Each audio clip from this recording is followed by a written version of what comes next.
ہم پڑھ رہے تھے ام یحسدون الناس، میری وائس آ رہی ہے نا؟ ٹھیک ہے۔ ام یحسدون الناس، اللہ تعالیٰ فرماتے ہیں یہ جو یہود و نصارہ ہے یہ حسد کرتے ہیں لوگوں سے، علی ما آتاہم اللہ من فضلی، کہ اللہ تعالیٰ نے جو اپنا فضل ہے نا وہ کسی اور کو دے دیا ہے۔ یعنی ان کو تو پہلے یہ تھا کہ بھئی ہم تو بہت اچھے ہیں جی، ہمارے سارے پیغمبر ہمارے اندر سے آ رہے ہیں، یہ وہ اس طرح کی باتیں کرتے تھے نا۔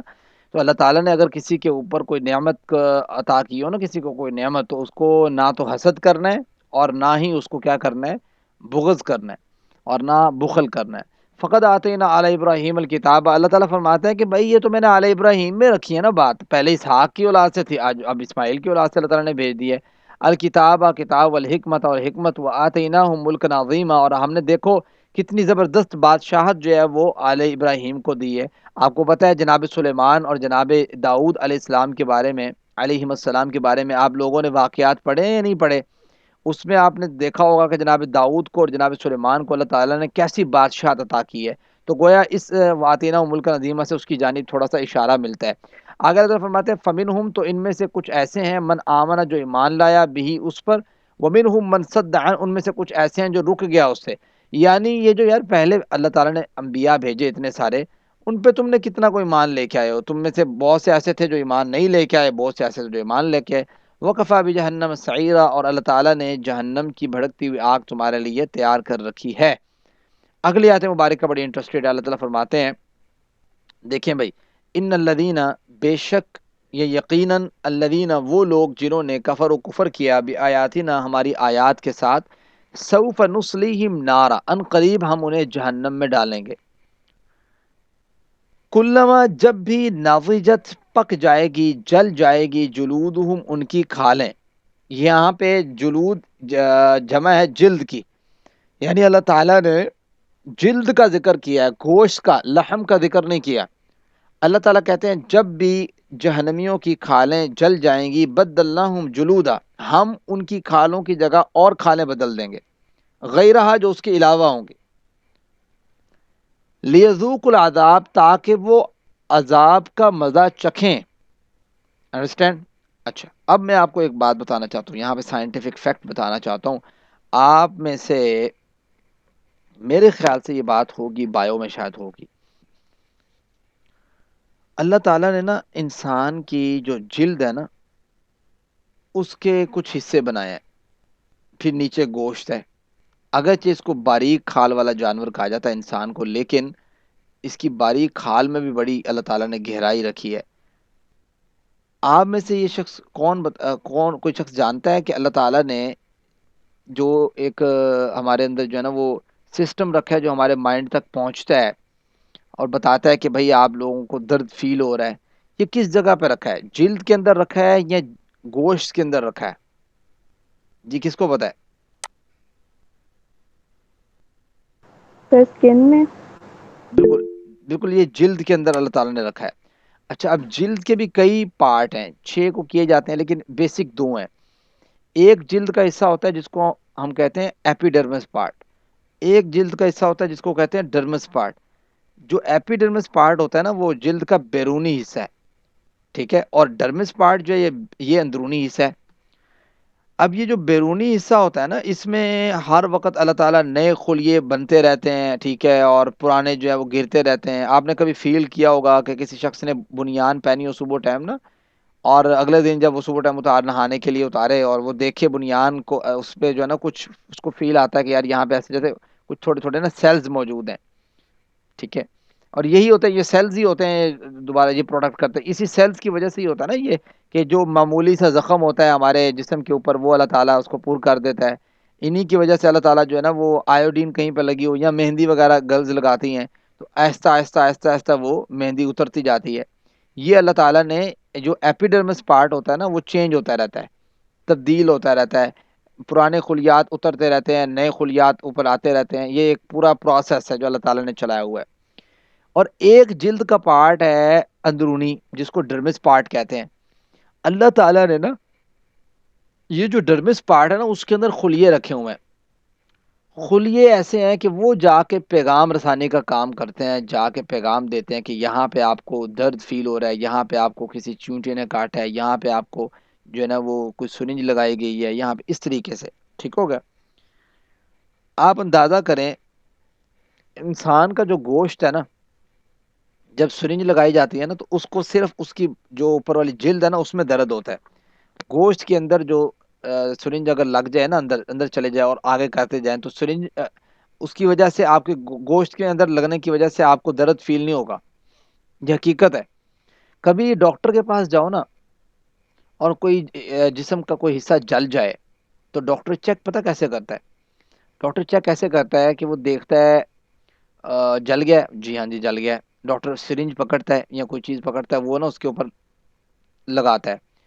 اگر تو آپ کو درد فیل ہو گیا اس جگہ سے، اگر آپ کو درد فیل ہو گیا اس جگہ سے، تو وہ آپ کو کہے گا بیٹا زیادہ پرابلم نہیں ہوا، یہ آپ کی جو ہے نا وہ ایپیڈرمس پارٹ پہ جو ہے نا وہ آپ کا اوپر والا حصہ جو ہے نا جلد کا جلا ہے، آپ کی جلد جو ہے یہاں سے مکمل نہیں جلی، تو اللہ تعالیٰ کا شکر ہے. اگر وہ آپ کا حصہ کچھ جلتا ہے اور آپ جو ہے نا اس کو جا کے چیک کرواتے ہیں اور وہ سرنج لگاتا ہے اور وہ وہیں پہ جو ہے نا اچھی طریقے سے لگانے کے بعد آپ کہتے ہیں مجھے تو کوئی درد فیل ہی نہیں ہوا، تو ڈاکٹر کہتا ہے اوہو یہ تو مطلب بہت زیادہ گہرائی کے ساتھ آپ کا جو ہے نا وہ ہاتھ جل گیا یا کچھ بھی، تو اس کو بتاتا ہے کہ آپ کی جلد کا اوپر والا سارا حصہ ختم ہو گیا، آپ کا گوشت پوسٹ جو ہے وہ نیچے باقی بچا ہوا ہے جلنے کے بعد. تو یہ آپ کو میں نے حقیقت سمجھانے کے لیے اب میں آپ کو قرآن کریم کی آیت اور اس آیت سے بات جو اللہ تعالیٰ نے کی ہے آج سے 14.5 سال پہلے، وہ کتنی اہم بات ہے. اللہ تعالیٰ فرماتے ہیں دیکھو، اللہ تعالیٰ نے یہ نہیں کہا کہ جہنمیوں کا جب گوشت جل جائے گا تو میں ان کے گوشت کی جگہ کوئی اور گوشت بدل دوں گا. چونکہ اللہ تعالیٰ نے جو ڈیٹیکٹ کرنے والے، درد کو فیل کرنے والے جو خلیات ہیں، وہ اللہ تعالیٰ نے گوشت میں نہیں رکھے، وہ اللہ تعالیٰ نے رکھے ہیں کس کے اندر؟ جلد کے اندر. تو اللہ تعالیٰ کہتے ہیں کہ بھائی جب بھی جہنمیوں کی جلد جل جائے گی، کلما جب کبھی بھی ناضجت جلودہم پک جائے گی، جل جائے گی ان کی جلد، بدلناہم ہم بدل دیں گے جلودن جلد غیرہا اس کے علاوہ.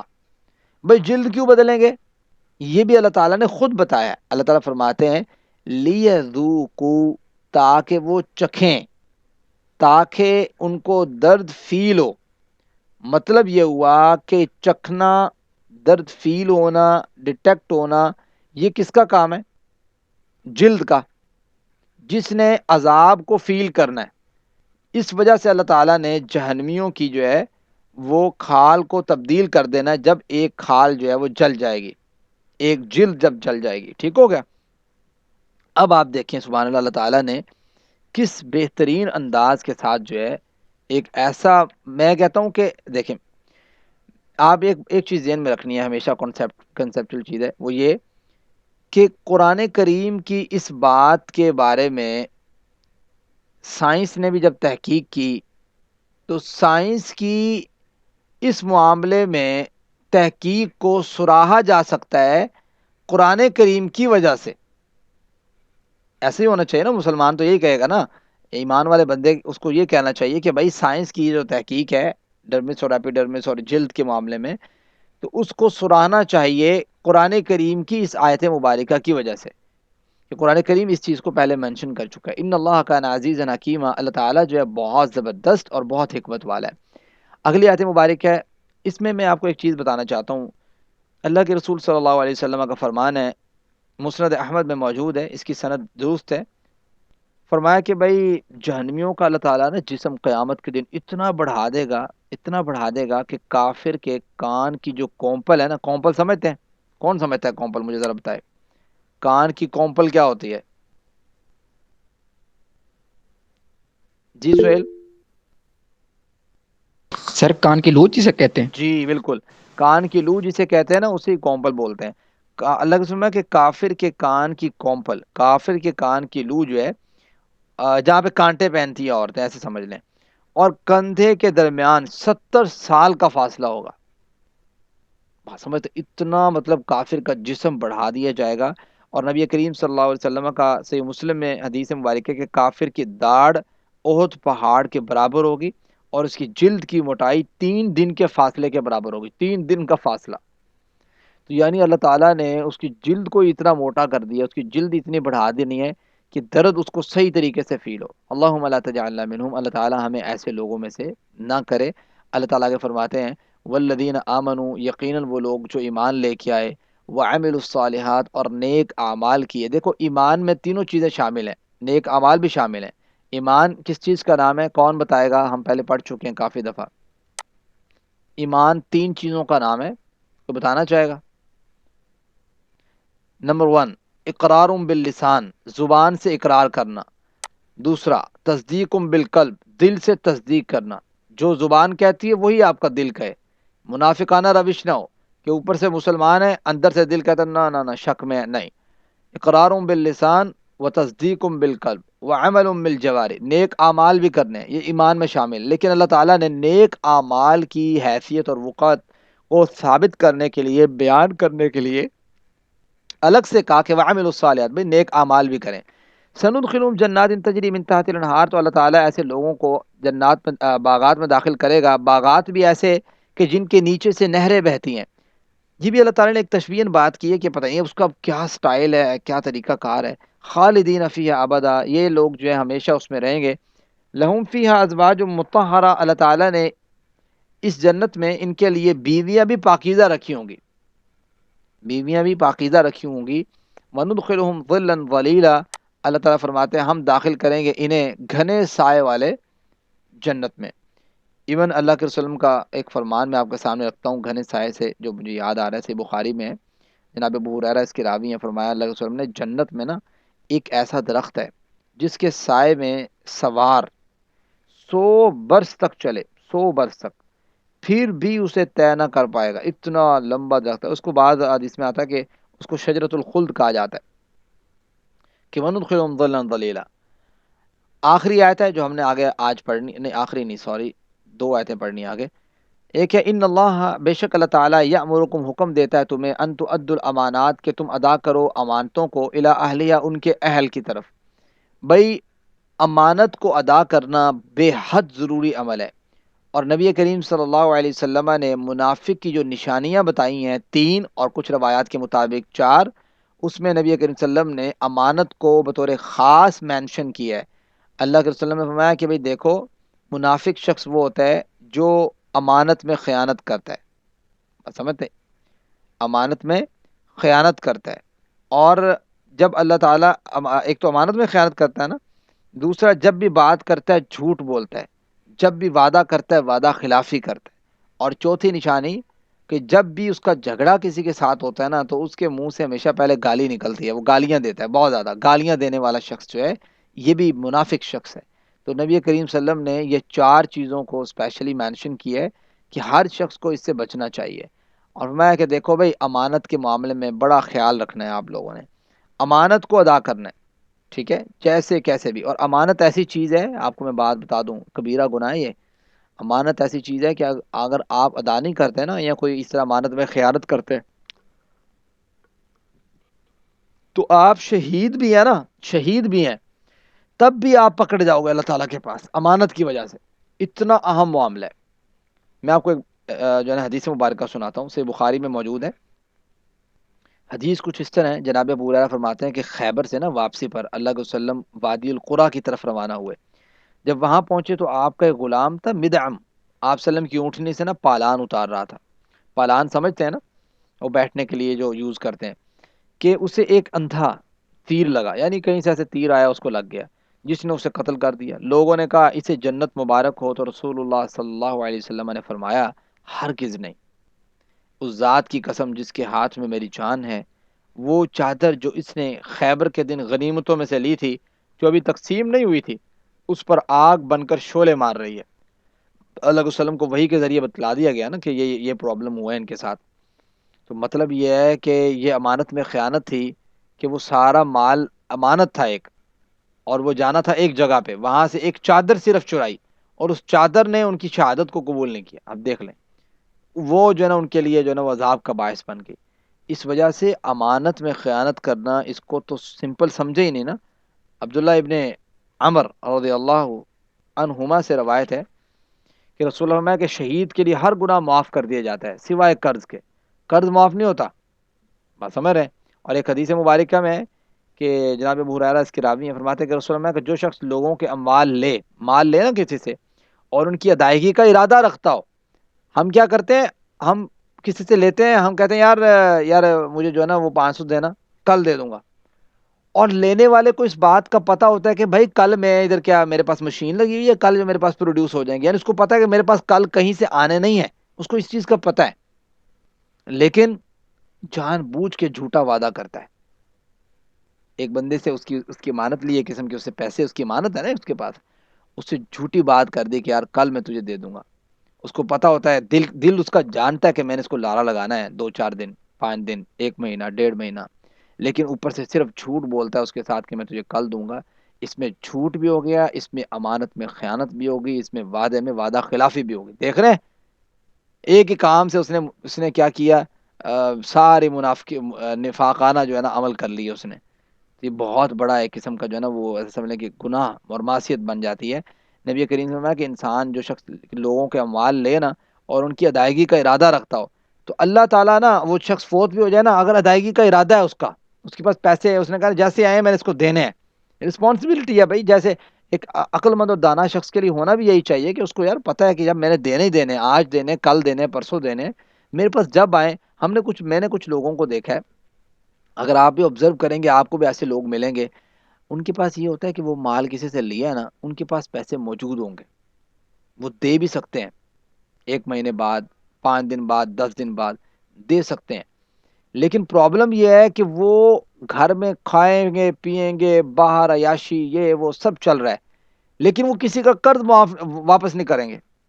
اس کو لارے لگائیں گے، کبھی کہیں گے آج نہیں، کبھی کہیں گے کل نہیں، کبھی کہیں گے پرسوں نہیں، کبھی کہیں گے یہ والے حساب رکھیں گے. اور یہ انتہائی ایسا عمل ہے کہ میں کیا کہوں، انتہائی ایسا عمل ہے کہ انسان کو منافق بنا دیتا ہے. کہ بھائی آپ نے ایک شخص سے کسی چیز، آپ رسپانسبل ہی نہیں ہے.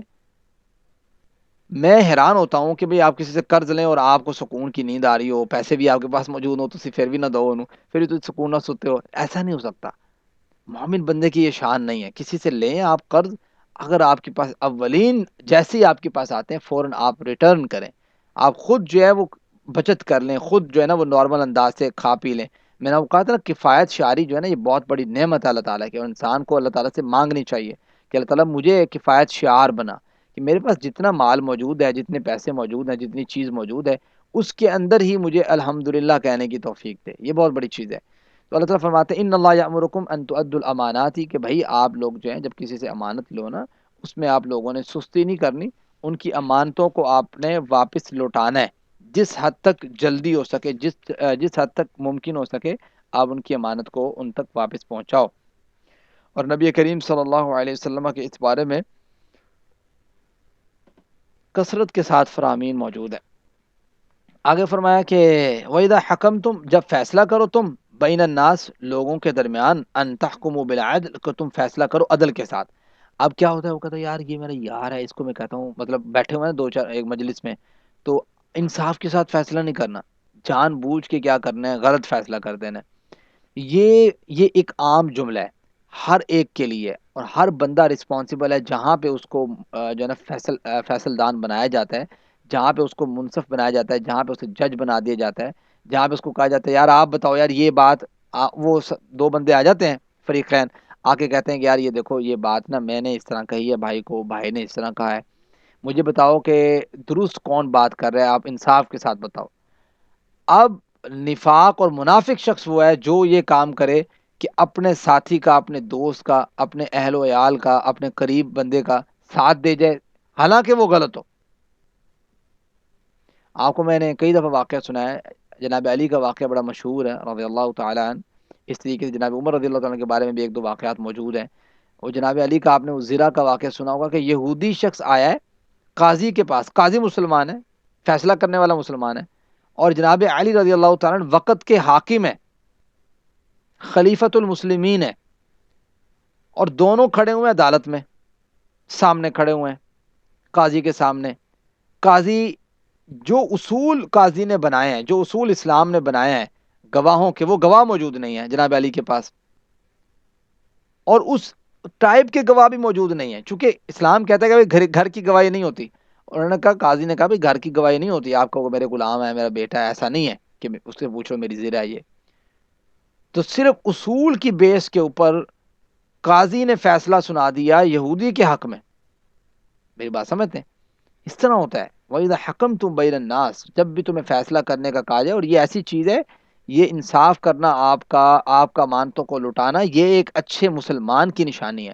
وَإِذَا حَكَمْتُمْ بَيْنَ النَّاسِ، جب بھی تم آپس میں فیصلہ کرو، ان تحکموا بالعدل، تو عدل کے ساتھ فیصلہ کرو۔ نبی کریم صلی اللہ علیہ وسلم کا فرمان سے مسلم میں موجود ہے کہ انصاف کرنے والا اللہ کے نزدیک سب سے ہوگا رحمان۔ اللہ تعالیٰ جو ہے وہ اس شخص کو جو انصاف کرنے والا ہوگا نا، اس کو اپنی دائیں جانب جو ہے وہ نور کے ممبروں پر بٹھائے گا، اور رحمان کے دونوں اطراف جو ہیں وہ دائیں طرف ہیں۔ جو اپنے فیصلے کے وقت اپنے اہل میں اور اپنی رعایا میں انصاف سے فیصلہ کرتا ہے نا، یہ اس کی شان اور مقام ہے۔ اور آپ کو پتہ ہے اللہ کے رسول میں کہ بھئی 7 قسم کے سبعۃ یظلہم اللہ فی ظلہ یوم لا ظل الا ظلہ، یہ 7 قسم کے لوگ ایسے ہیں کہ قیامت کے دن اللہ تعالیٰ انہیں اپنے جو ہے نا وہ عرش کا سایہ نصیب کرے گا۔ ان میں سے ایک وہ بھی ہے الامام العادل، عادل امام، ٹھیک ہے، عدل کرنے والا شخص جو ہے، اس شخص کو بھی اللہ تعالیٰ جو ہے وہ اپنے عرش کا سایہ نصیب کرے گا۔ یہ بات بڑی امپورٹنٹ ہے۔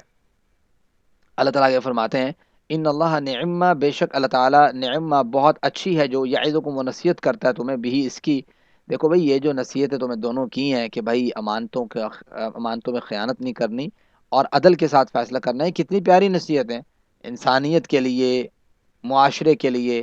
آپ آج کسی کو دھوکہ کریں گے، کل آپ کو دے دیا جائے گا۔ وہی اگر ہر طرف امن ہے، نہ آپ کسی کے ساتھ جو ہے اس طرح کا معاملہ کرتے ہیں، نہ کوئی آپ کے ساتھ کرتا ہے، تو آپ کتنا سکون محسوس کریں گے اس معاشرے میں۔ ان اللہ کان سمیعا بصیرا، یقین اللہ تعالیٰ تو بہت سننے والا ہے اور زبردست دیکھنے والا بھی ہے۔ آخری آیت مبارکہ ہم پڑھنے لگے ہیں، اور یہ آیت نمبر 59 ہے، آپ نے اسے غور سے سمجھنا ہے، ویری امپورٹنٹ آیت ہے۔ اللہ تعالیٰ فرماتے ہیں یا ایھا الذین آمنوا، اب اللہ تعالیٰ مخاطب ہے ایمان والوں سے، ٹھیک ہو گیا؟ اس آیت کو سمجھیں۔ میں سمجھتا ہوں کہ یہ آیت قرآن کریم میں اگر اہم ترین آیات کا انتخاب کیا جائے، ویسے تو ساری اہم ہے، لیکن اگر ہر بندے کو سمجھنے کی غرض سے، ہر چھوٹے بڑے سب کو سمجھنی ہو نا کوئی آیت یا کوئی چیز سمجھانی ہو، تو یہ والا اصول میرے خیال سے یہ پہلی چیز ہونی چاہیے جو اس کو بتانی چاہیے کہ یا ایھا الذین آمنو، اے ایمان والو، اطیعوا اللہ، اللہ تعالیٰ کی اطاعت کرو، واطیعوا الرسول، اور اللہ کے رسول صلی اللہ علیہ وسلم کی اطاعت کرو، وَأُولِي الْأَمْرِ مِنْكُمْ، اور اولو الامر جو لوگ ہیں آپ کے، ان کی اطاعت کرو۔ دیکھیں بھائی، سب سے پہلے اللہ تعالیٰ فرماتے ہیں اسلامی حکومت کہہ لیں آپ اسے، اس کے 4 اصول ہیں۔ اس کو آپ اسلامی حکومت کے طور پہ سوچ لیں، اس کو آپ انڈیویجول، ہر بندہ اس کا اصول کیا ہونا چاہیے زندگی گزارنے کا، ہر مسلمان کا کیا اصول ہونا چاہیے، اس کے اینگل سے سوچ لیں، دونوں اینگل سے آپ اس کو ساتھ لے کے چلیں۔ اللہ تعالیٰ فرماتے ہیں اسلامی حکومت کا پہلا اصول یہ ہے، 4 اصول ہیں۔ پہلا اصول یہ ہے اطیعوا اللہ، اطاعت ہوگی تو کس کی ہوگی؟ اللہ کی، اللہ کے ساتھ کسی اور کی، یہ آپ کہو جی اللہ تعالیٰ کی اطاعت بھی ہو، لوگوں کی اطاعت بھی ہو، ایسا نہیں ہے۔ اسلامی حکومت میں، اسلامی نظام میں اصل مطاع صرف اللہ ہے، وہی کائنات کا خالق ہے، وہی مالک ہے، قانونی حیثیت بھی، سیاسی حیثیت بھی، حلال و حرام کی حیثیت بھی اگر کوئی ڈیفائن کرے گا تو کون کرے گا؟ اللہ تعالیٰ کریں گے۔ بات سمجھتے ہیں؟ جس کو ہم کہتے ہیں مقتدر اعلیٰ اللہ ہی کی ذات ہے، ٹھیک ہو گیا؟ اگرچہ یہ ہمارے جو ہے نا وہ ایسا سمجھ لیں کہ لا میں، یا ہمارے جو ہے نا وہ جو ہمارے جو اصول لکھے گئے ہیں، قواعد لکھے گئے ہیں، اس کے اندر یہ چیز موجود ہے، لیکن یہ صرف بطور نام موجود ہے، بطور کام موجود نہیں ہے۔ چونکہ جو جمہوریت ہے نا، جمہوریت یہ خلافت کی ضد ہے ایک قسم کی۔ کس طریقے سے؟ خلافت میں خلیفہ جو ہوتا ہے نا، اس کا اپنا کوئی نہیں ہے کہ وہ کہے جی میری بات مانو۔ آپ کو پتہ ہے کہ جناب عمر رضی اللہ تعالیٰ نے کہا کہ بھی آج کے بعد کوئی حج تمتع نہیں کرے گا، تو جناب عمر رضی اللہ تعالیٰ کے اپنے بیٹے عبداللہ ابن عمر کھڑے ہو کے کہتے ہیں ان کو کہ بھائی ہم حج تمتع تب کرتے تھے جب تک آپ سے افضل لوگ موجود تھے۔ بات سمجھتے ہیں؟ تو جناب عمر فاروق رضی اللہ تعالیٰ نے فیصلہ واپس لے لیا تھا۔ اس طرح کی کئی واقعات ہیں۔ بات یہ ہے کہ خلیفہ جواب دہ ہے لوگوں کے سامنے۔ خلیفہ جو ہے وہ اپنی بات اپنی من اور اپنی رائے سے نہیں کر سکتا کہ وہ کہے جی ایسی بات کروں جو اللہ اور اس کے رسول کے خلاف ہو تو چلے گا، ایسا نہیں ہے۔ لیکن جمہوریت میں یہ ہوتا ہے جمہوریت میں ایسا ہوتا ہے کہ بھائی بات چلتی ہے عوام کی، میکسیمم عوام جس جانب ہے بات ٹھیک ہے، جو وہ کہتی ہے پارلیمنٹ جو کہے گا، پارلیمنٹ سے جو اصول جو ہے نا قواعد جو ہے نا وہاں سے پاس ہو گئے ہیں، وہی اصول ہیں وہی قواعد ہیں، ان کو کوئی نہیں ہے کہ بھائی اگرچہ ایک تھوڑا بہت ہمارے پاکستان میں سسٹم بنا ہوا ہے کہ یار یہ جو ہے نا وہ اسلام جو ہے نا اسلامک جو کمیٹی ہے یہاں سے پاس ہو کے گزرنا چاہیے، ایسا ہونا چاہیے وہ ہونا چاہیے۔ آپ مجھے بتائیں ٹھیک کمیٹی کی موجودگی میں سود کو کتنا کا خاتمہ کر لیا ہے پاکستان نے، حکومتی لیول پہ چل رہا ہے۔ اس طرح کی اور بہت سی چیزیں ہمیں اچھا عام طور پہ آپ بھی لوگ ہیں نا، انڈیویجول اگر ہم سوچیں گے نا، ہم کہیں گے یار سود کا آپ صاحب کوئی نقصان نہیں ہے، کوئی مسئلہ نہیں ہے، اتنا چھوٹا موٹی کوئی بات ہے۔ اگر انسان اپنی سوچ کو ایکسپینڈ کر کے واسٹ کر کے سوچے نا، ایک دفعہ وہ حیران رہ جائے گا کہ اجتماعیت کا اس کے اوپر کتنا ایفیکٹ پڑتا ہے کہ جب انسان یا کوئی بھی حکومت جو ہے سودی قرضہ دیتی ہے، لیتی ہے یا اٹھاتی ہے کہیں سے جا کے، اس کا کتنا ایفیکٹ پڑتا ہے۔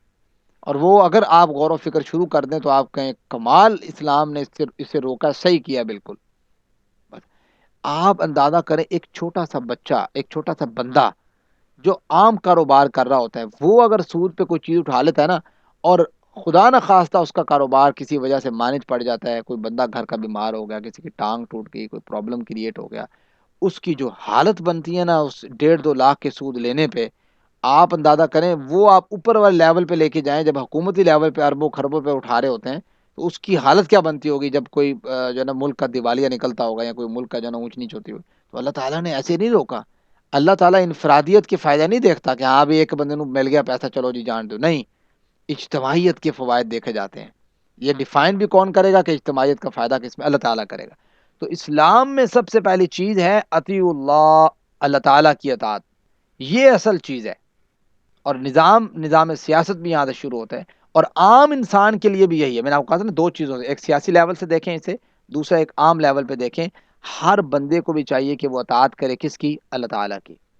دوسری چیز وَأَطِیعُوا الرَّسُولَ کہ اطاعت، دوسرا اصول یہ ہے کہ اطاعت چلے گی، وہ چلے گی نبی کریم صلی اللہ علیہ وسلم کی۔ اللہ کے وسلم کی اطاعت اصل میں اللہ تعالیٰ کی ہی اطاعت ہے انڈائریکٹلی۔ کیوں؟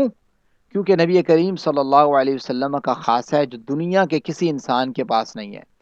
اللہ تعالیٰ فرماتے ہیں قرآن کریم میں سورۃ نجم میں چیپٹر 27 میں وَالنَّجْمِ إِذَا هَوَىٰ مَا ضَلَّ صَاحِبُكُمْ وَمَا غَوَىٰ وَمَا يَنطِقُ عَنِ الْهَوَىٰ إِنْ هُوَ إِلَّا وَحْيٌ يُوحَىٰ کہ یہ نبی جو ہے اپنی جانب سے نہیں بولتے، یہ اللہ تعالیٰ کی وحی کے ساتھ بولتے۔ تو گویا جیسے قرآن کریم بھی کہتا ہے نا کہ یا حدیث مبارکہ میں ہے کہ جس نے میری اطاعت کی فقد اطاع اللہ، اس نے گویا من یطع الرسول فقد اطاع اللہ، جس نے نبی کریم صلی اللہ علیہ وسلم کی اطاعت کی، قرآن کہتا ہے اس نے گویا اللہ کی اطاعت کی۔ تو اصل میں اللہ تعالیٰ ہے، اللہ تعالیٰ کا حکم ہے نبی کریم صلی اللہ علیہ وسلم، کیونکہ نبی کریم صلی اللہ علیہ وسلم کو بھیجا اللہ تعالیٰ نے۔ اب نبی کریم صلی اللہ علیہ وسلم جو ہے اس کو ایکسپلور کرتے ہیں، ایکسپلینیشن کرتے ہیں، ٹھیک ہے، اس کی انٹرپریٹیشن کرتے ہیں۔ واطیعوا الرسول، اللہ کے وسلم بعض اوقات حلال و حرام کے معاملے میں بھی ایسی چیز بھی بیان کریں گے جو قرآن کریم میں موجود نہیں ہے، تو وہ بھی ہمارے لیے ماننا ضروری ہے، چونکہ وہ بھی اللہ تعالیٰ ہی کی جانب سے ہے اصل میں انڈائریکٹلی، ٹھیک ہو گیا۔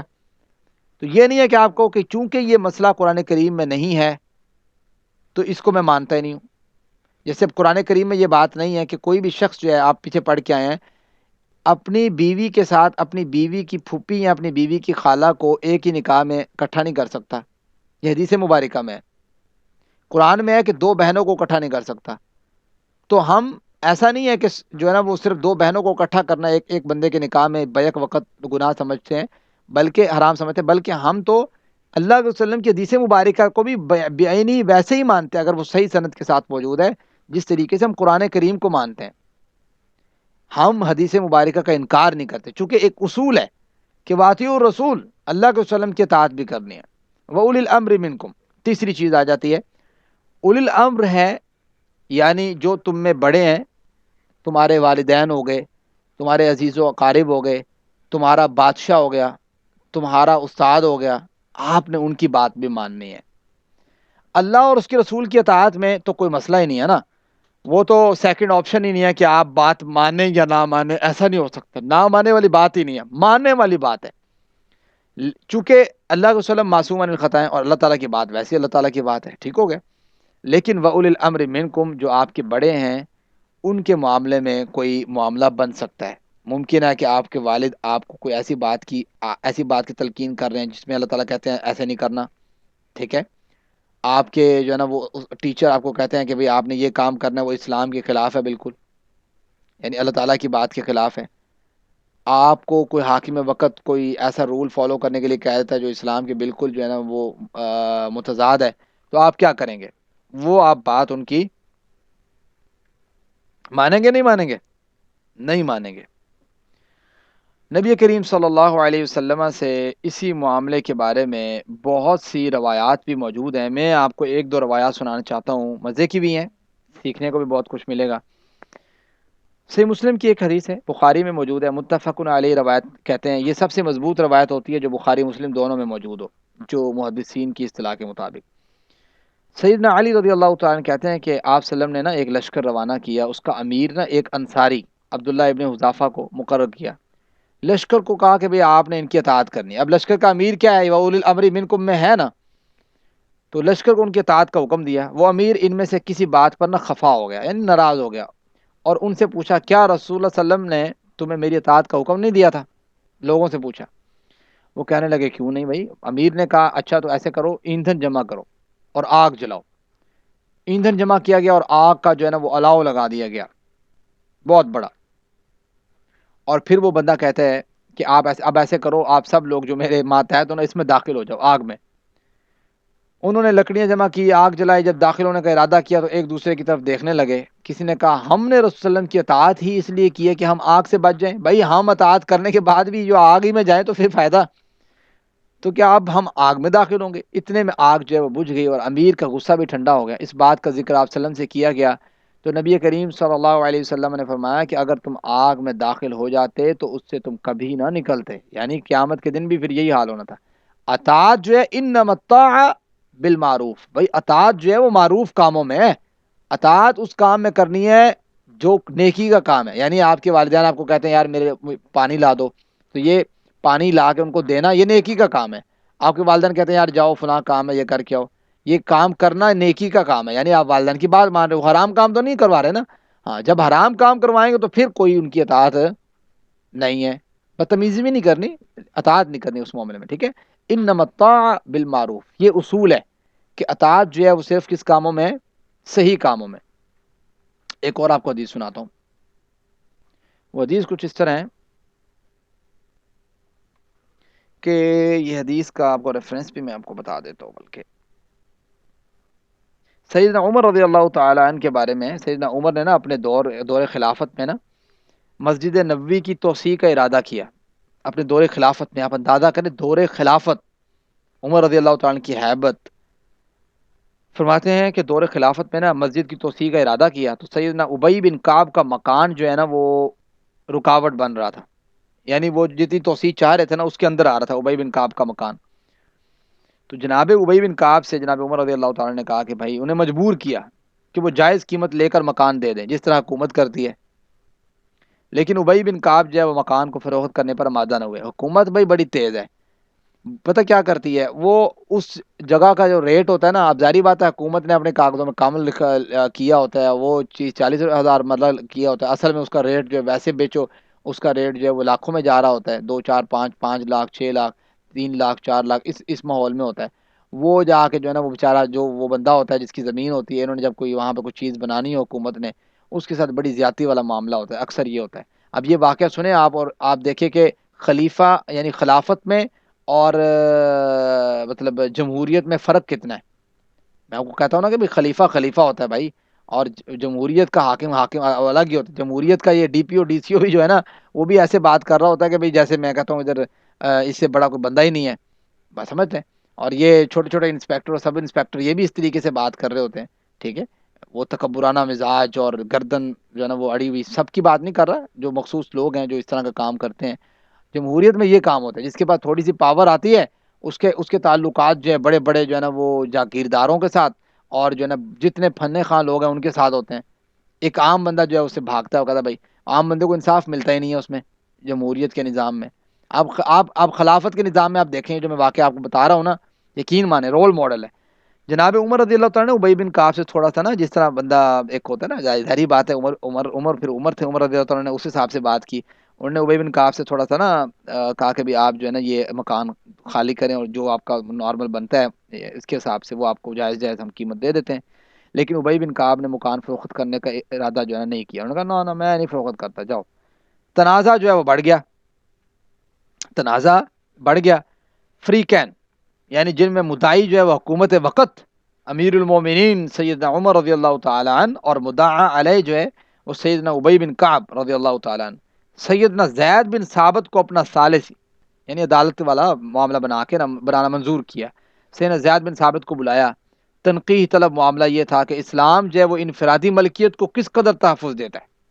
اصل میں معاملہ کیا سمجھنا تھا کہ اسلام انفرادی جو بندہ ہے اس کو کس حد تک جو ہے وہ تحفظ دیتا ہے، اور آیا اجتماعی مفاد کی خاطر انفرادی مفادات کو قربان کیا جا سکتا ہے یا نہیں۔ اس میں بھی کوئی چیز ہوتی ہے نا کہ اجتماعیت فوائد جو ہے نا وہ کیا ہیں، اور انفرادی فوائد کیا ہیں، انفرادیت کیا حساب ہے۔ چنانچہ کتاب و سنت کی روح سے سیدنا زید بن ثابت نے نا مقدمے کا فیصلہ جو ہے نا اٹھا کے عمر رضی اللہ عنہ کے خلاف کر دیا۔ انہوں نے کہا چلو جی ایسا نہیں ہوگا بھائی، ابئی چاہے گا تو یہ مکان فروخت ہوگا، ایسے فروخت نہیں ہوگا۔ اٹھا کے جناب عمر رضی اللہ عنہ کے خلاف کر دیا۔ جب سیدنا ابی بن کعب نے مقدمہ جیت لیا نا، تو انہوں نے یہ مکان بلا قیمت ہی مسجد کی توسیع میں دے دیا، یعنی اب قیمت نہیں لی انہوں نے۔ اس سے صاف معلوم ہوتا ہے کہ یہ تنازع دراصل مکان کی فروخت کا نہیں تھا، بلکہ ایک ضد بازی سمجھ لیں، اور امیر اس کی رعیت کے درمیان اپنے اپنے حقوق کی تحقیق سے تعلق رکھتا تھا کہ عمر رضی اللہ تعالیٰ نے ابی بن کعب کو جو مکان فروخت کر دینے پر مجبور کیا نا، تو ابی بن کعب نے دیکھا کہ بھائی میرا کتنا حق ہے، اسلامک پوائنٹ آف ویو سے کیا بنتا ہے۔ زید بن ثابت نے آگے فیصلہ کر دیا۔ آپ اندازہ کریں، میں آپ کو کہہ رہا ہوں کتنے واقعات ہیں، خلفاء کیا چیز ہوتے ہیں، اور جو ہے نا وہ باقی نظام کیا چیز ہوتے ہیں۔ ایسے نہیں امت روتی کہ یار خلافت کو قائم کرنا چاہیے، تو بھائی خلافت اور چیز ہے۔ خلافت میں یہ نہیں ہوتا کہ بندہ جو ہے نا وہ ووٹنگ لے کے وہ آگے جاتا ہے، نہیں، اصل میں بندہ جاتا ہے قابل بندہ، بس سمجھتے ہیں، جس کے پاس وہ قابلیت ہے، ایبلٹی ہے، وہ کمیٹی، مین کمیٹی کیبنٹ بیٹھتی ہے، وہ دیکھتی ہے کہ یار یہ کس کے پاس ہے، پھر وہ سارا ایک سسٹم ہے پورا۔ اچھا میں آپ سے لوگوں سے بتا رہا ہوں وَأُولِي الْأَمْرِ مِنْكُمْ، کہ بھئی اولو الامر کی بھی آپ نے بات ماننی ہے، یعنی ایسے جناب عمر رضی اللہ عنہ کیا جو ہے نا وہ اولی الامر تھے، بالکل تھے، اس طرح وہ خلیفہ تھے، اس طریقے سے جو ہے نا وہ اولی الامر جو ہے نا ان کی آپ بات مانیں، لیکن بات کس چیز میں ماننی ہے؟ انما الطاعۃ بالمعروف۔ اب بعض اوقات ایسا ہوتا ہے کہ آپ کو اللہ تعالیٰ کہتے ہیں اللہ تعالیٰ کی اطاعت کرو، اللہ کے رسول کی اطاعت کرو، وَأُولِي الْأَمْرِ مِنْكُمْ، اپنے بڑوں کی اطاعت کرو۔ بڑوں میں آپ کے امام بھی آ گئے، ٹھیک ہے، امام آ گئے۔ اب ائمہ میں آپ کو پتہ ہے چار مشہور، امام ابو حنیفہ، امام مالک، امام احمد بن حنبل، امام شافعی رحمہ اللہ، امام بخاری، مسلم، ابو داؤد، ترمذی، نسائی، ابن ماجہ، سارے لے آئے، ٹھیک ہے۔ اسی طریقے سے جو ہے نا وہ جو امام فقہ جعفری ہے ان کے ائمہ کو لے آئے۔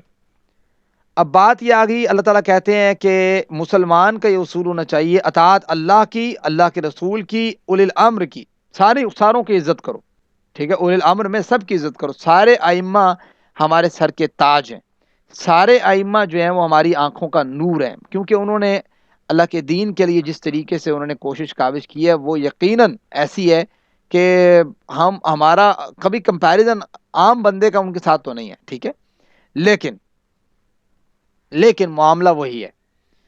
فَإِن تَنَازَعْتُمْ فِي شَيْءٍ، اگر تنازع ہو جائے، جھگڑا ہو جائے، میں کہوں یار مسئلہ اس طرح ہے، اور سہیل بھائی مجھے کہیں نہیں نہیں یار ساتھ بھائی مسئلہ تو اس طرح ہے، تو کیا کرنا چاہیے؟ کس کی ماننی ہے؟ سہیل بھائی کی ماننی ہے، یا آپ کہو گے نہیں میری ماننی ہے، یا سہیل بھائی کی ماننی ہے، یا کوئی اور بندہ بیچ میں آتا ہے عبداللہ ہے ان کی ماننی ہے؟ کس کی مانیں ہم بات، کون بتائے گا؟ جی سہیل بھائی بتائیں ذرا۔ سر ظاہر ہے دونوں کے وہ لیے جائیں گے نا کوشچن، دونوں کے مسئلہ دیکھا جائے گا، جو حق پر ہوگا، جو بالکل انصاف پر مبنی ہوگا اسی کی سنی جائے گی، چھوٹا بڑا تو نہیں آئے گا اس ہمیں میں۔ کیسے پتہ لگے گا کون انصاف پہ ہے؟ سر وہ تو ظاہر ہے اس چیز کی ڈیمانڈ دیکھیں گے نا کہ آیا یہ بات واقعی انصاف کے لیے کہہ رہے، بھلائی فائدے کے لیے کسی چیز کی عدل کی وجہ سے، یا پھر دیکھو اپنے ذاتی فوائد کی۔ دیکھو دیکھو بھلائی کے لیے تو باتیں بہت سی ہو سکتی ہیں. جناب عمر رضی اللہ عنہ کی بات بھلائی والی نہیں تھی؟ ابھی تو بھلائی والی تھی نا. اصل معاملہ عمیر آپ نے ہینڈ ریز کیے. جی میں بھی یہی بتانا چاہا کہ جو حق پہ ہو اور اسلامک پوائنٹ آف ویو سے بھی ہو. دیکھو ہاں یہ میں اب آپ کو بتا رہا ہوں. اللہ تعالیٰ فرماتے ہیں کہ اگر جھگڑا ہو جائے نا، عمیر کہتا ہے مسئلہ اس طرح ہے، سہیل کہتا ہے مسئلہ اس طرح ہے، بھئی آپ سب لوگوں کی بات مانیں، سب لوگوں کو دیکھیں، سب لوگوں کو سمجھیں، ٹھیک ہے. سارے ماشاءاللہ قابل قدر لوگ ہیں، سب نے ماشاءاللہ محنت کی ہے، لیکن بالفرض کوئی بندہ معصوم تو نہیں ہے نا. معصوم عن الخطا کوئی ہے؟ اللہ کے نبی صلی اللہ علیہ وسلم کی ذات کے علاوہ کسی کی ذات، کوئی امام ہے، بڑا ہے، چھوٹا ہے، کوئی ایسا شخص ہو کہ جو ہم کہیں کہ اس سے غلطی نہیں ہو سکتی. وہ نبی کریم صلی اللہ علیہ وسلم سے غلطی اس لیے نہیں ہو سکتی کہ اللہ تعالیٰ ان کو ڈائریکٹ ان کے ساتھ کانٹیکٹ ان ٹچ ہوتے ہیں، بات سمجھتے ہیں، ان کی رہنمائی فرماتے ہیں. امت میں کوئی بندہ ایسا نہیں ہے کہ جس کے ساتھ اللہ تعالیٰ ان ٹچ ہے اور اس کی رہنمائی کرتا ہے ڈائریکٹ. ایسا ہے؟ ایسا نہیں ہے. تو ہم یہ کہہ سکتے ہیں کہ بھئی سارے ائمہ ٹھیک ہے ماشاءاللہ انہوں نے اپنی کوشش کاوش کی ہے، لیکن اگر کچھ بالفرض کسی سے کوئی مسئلہ مس ہینڈل ہو جاتا ہے، ایک بندہ کہتا نہیں مسئلہ اس طرح ہے، دوسرا کہتا نہیں مسئلہ اس طرح ہے، کس کی مانے؟ ماننی ایسے نہیں ہے کہ ہم کہیں جی جس کی صحیح ہو وہ بال، وہ صحیح کیسے پتہ لگے گا؟